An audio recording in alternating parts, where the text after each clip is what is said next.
Good morning, and let's look at the top 5 stocks to watch out for. First I'll start with the Nifty reject that is, announced now. Divi's Lab, SBI Life Insurance. These two will be included in the Nifty 50 index from September 25th and will be taking the place of Bharti Infratel and Zee. So, these stocks will surely be buzzing on the back of this, Nifty rejig, and let's see how they actually perform in trade today.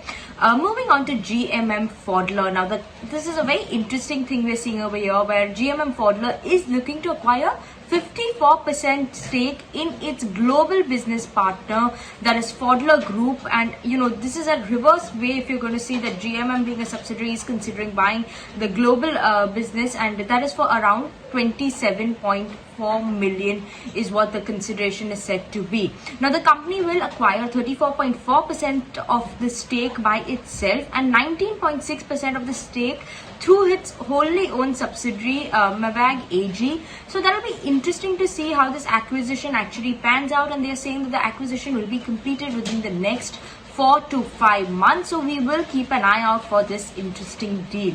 Moving on to Hindalco. Now, the company has signed an MOU with Ultratech to deliver 1.2 million tons of red mud per annum. Now, Ultratech has 14 cement plants located across 7 states, and red mud is something, if you do not know, red mud is also called as bauxite residue. So this will be an interesting deal between both these companies, and surely that is going to keep Hindalco in focus as well. Moving on to Mastek. Now, here we are seeing Sunil Singhania's Abakkus growth fund has picked up nearly 1% stake in Mastek. To be precise, it's 0.94% stake in Mastek, and as a result of this, now the total shareholding of Abakkus growth fund has stands increased to 5.9%. So that is something interesting, and we'll keep a close eye on that as well. Moving on to Indian Overseas Bank. The company reported its earnings last evening, post market hours, and if you're going to see that the company has surely seen an improvement. Last year that reported a loss of 342 crores. This time the company has managed to report a profit of 120 crores. So from a loss to a profit on a year-on-year basis, surely showing some signs of improvement over there. Also, NII has seen a marked improvement. The NII stands at 1,412 crore, while last year they were only at 1,288 crore, so an improvement in NII as well. In terms of provisions, yes, the provisions have seen a reduction this year, this quarter.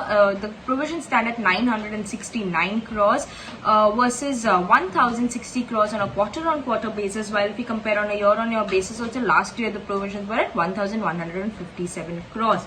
Now, if I look at the GNPA, surely that's showing some signs of improvement. The gross non-performing assets has come in at 13.9% versus 14.78% on a quarter-on-quarter basis. So there is, GNPA is improving. The asset quality is showing slight signs of improvement, while the net non-performing assets is also showing marginal signs of improvement of around 30 basis points. Now, that is coming at 5.1% versus 5.4% on a quarter-on-quarter basis. So surely an improved set of numbers from the company, even on a year-on-year basis and a quarter-on-quarter basis by IOB. So these are the stocks that we'll watch out for today.